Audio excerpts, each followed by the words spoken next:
ਪਿਆਰੇ ਬੱਚਿਓ, ਸਤਿ ਸ਼੍ਰੀ ਅਕਾਲ। ਈਜ਼ੀ ਲਰਨਿੰਗ ਪੰਜਾਬੀ ਕਲਾਸਿਸ ਵਿੱਚ ਨੀਲਮ ਰਹੇਜਾ ਵੱਲੋਂ ਤੁਹਾਡਾ ਸਵਾਗਤ ਹੈ। ਅੱਜ ਆਪਾਂ 8ਵੀਂ ਜਮਾਤ ਦੀ ਪੰਜਾਬੀ ਦੀ ਪਾਠ ਪੁਸਤਕ ਉਡਾਨ ਦਾ ਪਹਿਲਾ ਪਾਠ ਕਰਤਾਰ ਸਿੰਘ ਸਰਾਭੇ ਦਾ ਹਿੰਦ ਵਾਸੀਆਂ ਨੂੰ ਅੰਤਿਮ ਸੰਦੇਸ਼। ਇਸ ਕਵਿਤਾ ਦੇ ਵਿੱਚ ਕਰਤਾਰ ਸਿੰਘ ਸਰਾਭੇ ਦਾ ਹਿੰਦ ਵਾਸੀਆਂ ਨੂੰ ਅੰਤਿਮ ਸੰਦੇਸ਼ ਪਹੁੰਚਾਇਆ ਗਿਆ ਹੈ। ਇਹ ਜਿਹੜੀ ਕਵਿਤਾ ਹੈ, ਇਸ ਨੂੰ ਅਸੀਂ ਪ੍ਰਸ਼ਨ 'ਤੇ ਆਧਾਰਿਤ ਵੀ ਕਰਾਂਗੇ ਅਤੇ ਇਸ ਦੀ ਵਿਆਖਿਆ ਵੀ ਨਾਲ ਦੇ ਨਾਲ ਹੀ ਕਰਾਂਗੇ। ਹਿੰਦ ਵਾਸੀਓ, ਰੱਖਣਾ ਯਾਦ ਸਾਨੂੰ, ਕਿਤੇ ਦਿਲ ਤੋਂ ਨਾ ਭੁਲਾ ਜਾਣਾ। ਇਹ ਜਿਹੜਾ ਕਾਵੀ ਟੋਟਾ ਹੈ, ਜਦੋਂ ਅਸੀਂ ਪ੍ਰਸੰਗ ਲੈਂਦੇ ਹਾਂ ਤਾਂ ਸਭ ਤੋਂ ਪਹਿਲਾਂ ਸਾਨੂੰ ਪੁਸਤਕ ਦਾ ਨਾਂ ਇਸ ਦੇ ਵਿੱਚ ਲਿਖਣਾ ਹੁੰਦਾ ਹੈ। ਜਿਵੇਂ ਕਿ ਇਸ ਵਿੱਚ ਦਿੱਤਾ ਗਿਆ ਹੈ, ਇਹ ਕਾਵੀ ਟੋਟਾ ਉਡਾਨ ਪੁਸਤਕ ਵਿੱਚ ਦਰਜ ਕਵਿਤਾ ਕਰਤਾਰ ਸਿੰਘ ਸਰਾਭੇ ਦਾ ਹਿੰਦ ਵਾਸੀਆਂ ਨੂੰ ਅੰਤਿਮ ਸੰਦੇਸ਼ ਵਿੱਚੋਂ ਲਿਆ ਗਿਆ ਹੈ। ਇਸ ਵਿੱਚ ਕਰਤਾਰ ਸਿੰਘ ਸਰਾਭੇ ਸਮੇਤ ਫਾਂਸੀ ਦੇ ਤਖਤੇ ਵੱਲ ਜਾ ਰਹੇ ਹੋਰ ਗਦਰੀ ਦੇਸ਼ ਭਗਤਾਂ ਦਾ ਭਾਰਤ ਵਾਸੀਆਂ ਦੇ ਨਾਂ ਅੰਤਿਮ ਸੁਨੇਹਾ ਦਰਜ ਹੈ। ਸੁਨੇਹਾ ਦਾ ਮਤਲਬ ਹੁੰਦਾ ਹੈ ਸੰਦੇਸ਼, ਜਿਸ ਵਿੱਚ ਉਹ ਉਹਨਾਂ ਨੂੰ ਕਹਿੰਦੇ ਹਨ ਕਿ ਉਹਨਾਂ ਦੀ ਸ਼ਹੀਦੀ ਤੋਂ ਪ੍ਰੇਰਨਾ ਲੈ ਕੇ ਉਹ ਵੀ ਦੇਸ਼ ਦੀ ਆਜ਼ਾਦੀ ਦੇ ਸੰਗਰਾਮ ਵਿੱਚ ਕੁੱਦ ਪੈਣ ਅਤੇ ਆਜ਼ਾਦੀ ਦੀ ਪ੍ਰਾਪਤੀ ਲਈ ਖਿੜੇ ਮੱਥੇ ਵੱਧ ਚੜ੍ਹ ਕੇ ਆਪਣੀਆਂ ਜਾਨਾਂ ਦੀਆਂ ਕੁਰਬਾਨੀਆਂ ਕਰਨ। ਜਾਂ ਖਿੜੇ ਮੱਥੇ ਦਾ ਮਤਲਬ ਹੁੰਦਾ ਹੈ ਹੱਸ ਕੇ ਆਪਣੇ ਦੇਸ਼ ਵਾਸਤੇ, ਆਪਣੀ ਧਰਤੀ ਵਾਸਤੇ ਆਪਣੀਆਂ ਜਾਨਾਂ ਜਿਹੜੀਆਂ ਹਨ ਉਹ ਕੁਰਬਾਨ ਕਰਨ। ਹੁਣ ਅਸੀਂ ਇਸ ਕਵਿਤਾ ਦੀ ਵਿਆਖਿਆ ਕਰਾਂਗੇ। ਹਿੰਦ ਵਾਸੀਓ, ਰੱਖਣਾ ਯਾਦ ਸਾਨੂੰ, ਕਿਤੇ ਦਿਲ ਤੋਂ ਨਾ ਭੁਲਾ ਜਾਣਾ।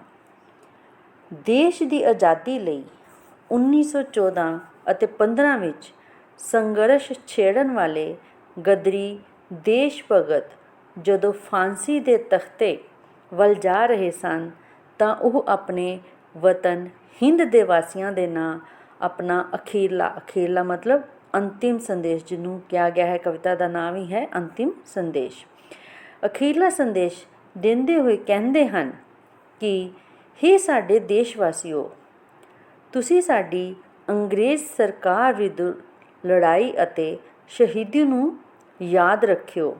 ਕਿਤੇ ਇਹ ਨਾ ਹੋਵੇ ਕਿ ਤੁਸੀਂ ਸਾਨੂੰ ਦਿਲਾਂ ਤੋਂ ਭੁਲਾ ਦੇਵੋ। ਖਾਤਰ ਵਤਨ ਦੀ ਲੱਗੇ ਹਾਂ ਚੜ੍ਹਨ ਫਾਂਸੀ, ਖਾਤਰ ਵਤਨ ਦੀ ਲੱਗੇ ਹਾਂ ਚੜ੍ਹਨ ਫਾਂਸੀ, ਸਾਨੂੰ ਦੇ ਕੇ ਨਹੀਂ ਘਬਰਾ ਜਾਣਾ। ਅਸੀਂ ਆਪਣੇ ਦੇਸ਼ ਦੀ ਖਾਤਰ, ਯਾਨੀ ਕਿ ਅਸੀਂ ਆਪਣੇ ਦੇਸ਼ ਦੇ ਲਈ, ਦੇਸ਼ ਦੀ ਆਜ਼ਾਦੀ ਦੇ ਲਈ ਘੋਲ ਕਰਕੇ ਫਾਂਸੀਆਂ ਉੱਪਰ, ਘੋਲ ਮਤਲਬ ਲੜਾਈਆਂ ਕਰਕੇ ਫਾਂਸੀਆਂ ਉੱਪਰ ਚੜ੍ਹ ਗਏ ਹਾਂ। ਕਿਤੇ ਇਹ ਨਾ ਹੋਵੇ ਕਿ ਸਾਡੇ ਉੱਪਰ ਹੋਏ ਅੰਗਰੇਜ਼ਾਂ ਦੇ ਜ਼ੁਲਮਾਂ ਨੂੰ ਦੇ ਕੇ ਤੁਸੀਂ ਘਬਰਾ ਜਾਵੋ ਅਤੇ ਅੰਗਰੇਜ਼ਾਂ ਤੋਂ ਡਰ ਕੇ ਤੁਸੀਂ ਉਹਨਾਂ ਵਿਰੁੱਧ ਲੜਨਾ ਛੱਡ ਦੇਵੋ। ਸਾਡੀ ਮੌਤ ਨੇ ਵਤਨ ਦੇ ਵਾਸੀਆਂ ਦੇ, ਸਾਡੀ ਮੌਤ ਨੇ ਵਤਨ ਦੇ ਵਾਸੀਆਂ ਦੇ ਦਿਲੀ ਵਤਨ ਦਾ ਇਸ਼ਕ ਜਗਾ ਜਾਣਾ। ਸਾਨੂੰ ਪੂਰਾ ਯਕੀਨ ਹੈ ਕਿ ਸਾਡੀ ਮੌਤ ਜਿਹੜੀ ਹੈ ਉਹ ਸਾਰੇ ਦੇਸ਼ ਵਾਸੀਆਂ ਦੇ ਦਿਲਾਂ ਦੇ ਵਿੱਚ ਦੇਸ਼ ਪਿਆਰ ਦੀ ਜੋਤ ਨੂੰ ਜਗਾ ਦੇਵੇਗੀ ਅਤੇ ਸਾਰਾ ਭਾਰਤ ਅੰਗਰੇਜ਼ ਸਰਕਾਰ ਵਿਰੁੱਧ ਲੜਨ ਲਈ ਉੱਠ ਪਵੇਗਾ। ਯਾਨੀ ਕਿ ਜਿੰਨੇ ਵੀ ਭਾਰਤ ਵਾਸੀ ਹਨ ਉਹ ਸਾਰੇ ਅੰਗਰੇਜ਼ ਸਰਕਾਰ ਦੇ ਖਿਲਾਫ, ਵਿਰੁੱਧ ਦਾ ਮਤਲਬ ਹੁੰਦਾ ਹੈ ਖਿਲਾਫ, ਲੜਨ ਲਈ ਉੱਠ ਖੜ੍ਹੇ ਹੋਣਗੇ। ਦੇਸ਼ ਵਾਸੀਓ, ਚਮਕਣਾ ਚੰਦ ਵਾਂਗੂ, ਕਿਤੇ ਬੱਦਲਾਂ ਹੇਠ ਨਾ ਆ ਜਾਣਾ।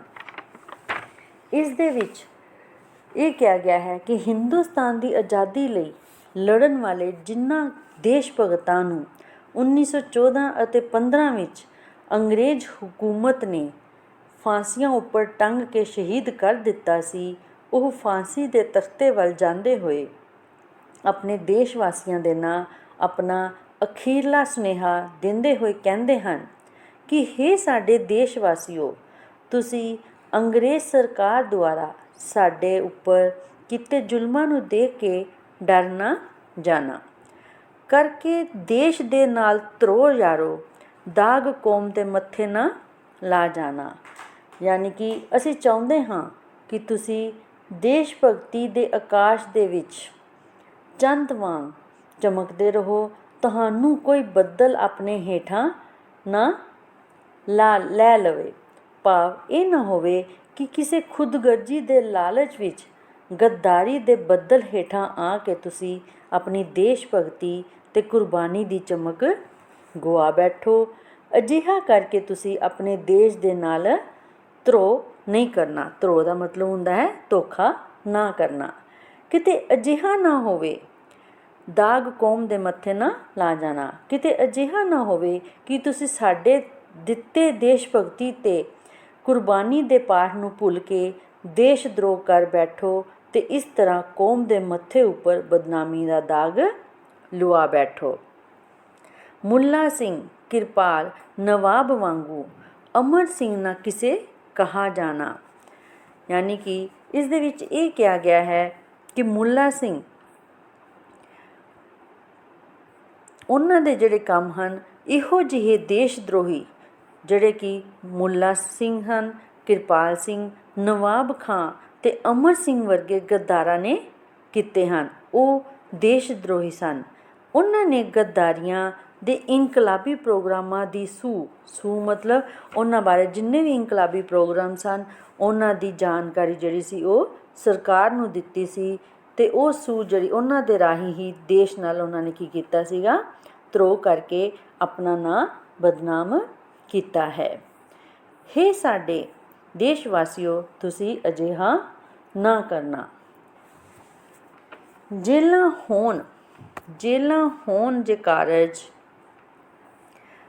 ਹੋਣ ਕਾਲਜ ਵਤਨ ਸੇਵਕਾਂ ਦੇ ਦਾਖਲ ਹੋ ਕੇ ਡਿਗਰੀਆਂ ਪਾ ਜਾਣਾ।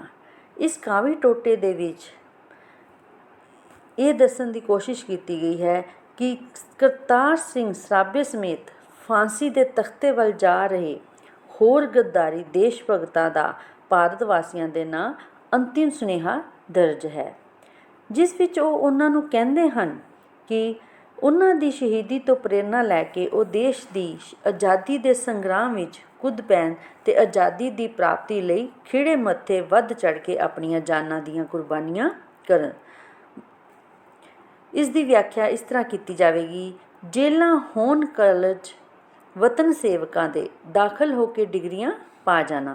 ਹਿੰਦੁਸਤਾਨ ਦੀ ਆਜ਼ਾਦੀ ਲਈ ਲੜਨ ਵਾਲੇ ਜਿਨ੍ਹਾਂ ਗਦਰੀ ਦੇਸ਼ ਭਗਤਾਂ ਨੂੰ 1914 ਅਤੇ 15 ਵਿੱਚ ਅੰਗਰੇਜ਼ ਹਕੂਮਤ ਨੇ ਫਾਂਸੀਆਂ ਦੇ ਉੱਪਰ ਟੰਗ ਕੇ ਸ਼ਹੀਦ ਕਰ ਦਿੱਤਾ ਸੀ, ਉਹ ਫਾਂਸੀ ਦੇ ਤਖਤੇ ਵੱਲ ਜਾਂਦੇ ਹੋਏ ਆਪਣੇ ਦੇਸ਼ ਵਾਸੀਆਂ ਦੇ ਨਾਂ ਆਪਣਾ ਅਖੀਰਲਾ ਸੁਨੇਹਾ ਦਿੰਦੇ ਹੋਏ ਕਹਿੰਦੇ ਹਨ ਕਿ ਹੇ ਸਾਡੇ ਦੇਸ਼ ਵਾਸੀਓ, ਤੁਹਾਨੂੰ ਸਾਡੇ ਮਰਨ ਮਗਰੋਂ ਸੇਵਕਾਂ ਦੁਆਰਾ ਪਾਈਆਂ ਦੇਸ਼ ਭਗਤੀ ਦੀਆਂ ਪਰੰਪਰਾਵਾਂ ਨੂੰ ਕਾਇਮ ਰੱਖਣਾ ਚਾਹੀਦਾ ਹੈ। ਦੇਸ਼ ਭਗਤੀ ਦੇ ਰਸਤੇ ਉੱਤੇ ਤੁਰਦਿਆਂ ਦੇਸ਼ ਭਗਤਾਂ ਨੂੰ ਜੇਲਾਂ ਦੇ ਵਿੱਚ ਵੀ ਜਾਣਾ ਪੈਂਦਾ ਹੈ। ਜੇਲਾਂ ਤਾਂ ਇੱਕ ਤਰ੍ਹਾਂ ਨਾਲ ਉਹਨਾਂ ਦੇ ਕੀ ਹਨ, ਕਾਲਜ ਹਨ। ਜਿਹੜੇ ਦੇਸ਼ ਭਗਤ ਸਨ ਉਹ ਜੇਲਾਂ ਨੂੰ ਆਪਣਾ ਕਾਲਜ ਸਮਝਦੇ ਸਨ। ਹੇ ਦੇਸ਼ ਵਾਸੀਓ, ਸਾਡੇ ਮਗਰੋਂ ਤੁਸੀਂ ਵੀ ਇਹਨਾਂ ਕਾਲਜਾਂ ਦੇ ਵਿੱਚ ਦਾਖਲ ਹੋ ਕੇ ਕੁਰਬਾਨੀਆਂ ਦੀਆਂ ਡਿਗਰੀਆਂ ਨੂੰ ਪ੍ਰਾਪਤ ਕਰਨਾ ਹੈ। ਹੁੰਦੇ ਫੇਲ ਬਹੁਤੇ ਅਤੇ ਪਾਸ ਥੋੜ੍ਹੇ, ਵਤਨ ਵਾਸੀਓ ਦਿਲ ਨਾ ਢਾਹ ਜਾਣਾ।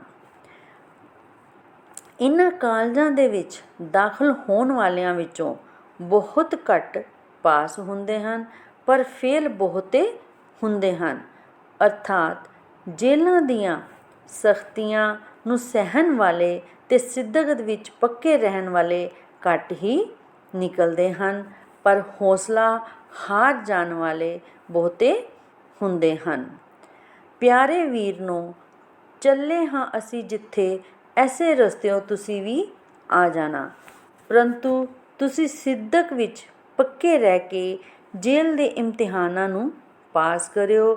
ਤੁਸੀਂ ਜੇਲ੍ਹ ਦੀਆਂ ਸਖਤੀਆਂ ਅਤੇ ਫਾਂਸੀਆਂ ਦੇ ਰੱਸੇ ਨੂੰ ਦੇਖ ਕੇ ਦਿਲ ਨਾ ਢਾਇਓ।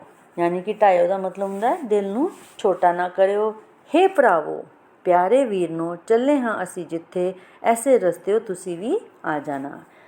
ਵੀਰਨੋ ਦਾ ਮਤਲਬ ਹੁੰਦਾ ਭਰਾਵੋ। ਹੇ ਭਰਾਵੋ, ਅਸੀਂ ਦੇਸ਼ ਦੀ ਆਜ਼ਾਦੀ ਲਈ ਲੜਦੇ ਹਾਂ, ਸ਼ਹੀਦੀਆਂ ਦੇ ਜਿਸ ਰਸਤੇ ਉੱਪਰ ਚੱਲੇ ਹਾਂ, ਤੁਸੀਂ ਵੀ ਨਿਧੜਕ ਹੋ ਕੇ ਇਸੇ ਰਸਤੇ ਚੱਲਦੇ ਰਹੋ। ਸਾਡਾ ਤੁਹਾਡੇ ਨਾਲ ਇਹੋ ਹੀ ਅੰਤਿਮ ਸੁਨੇਹਾ ਹੈ। ਬੱਚਿਓ, ਇਸ ਕਵਿਤਾ ਦੇ ਵਿੱਚ ਜਿਹੜਾ ਪ੍ਰਸੰਗ ਦਿੱਤਾ ਗਿਆ ਹੈ, ਇਸ ਕਵਿਤਾ ਦਾ ਜਿਹੜਾ ਪ੍ਰਸੰਗ ਹੈ, ਉਹ ਸਾਰੇ ਜਿੰਨੇ ਵੀ ਕਾਵਿ ਟੋਟੇ ਦਿੱਤੇ ਗਏ ਹਨ ਉਹਨਾਂ ਦੇ ਸੇਮ ਹੀ ਯਾਨੀ ਕਿ ਇੱਕੋ ਜਿਹੇ ਹੀ ਪ੍ਰਸੰਗ ਹਨ, ਪਰ ਇਹਨਾਂ ਦੀ ਜਿਹੜੀ ਵਿਆਖਿਆ ਹੈ ਉਹ ਵੱਖਰੀ ਵੱਖਰੀ ਹੈ, ਕਾਵਿ ਟੋਟਿਆਂ ਦੇ ਆਧਾਰਿਤ ਹੈ।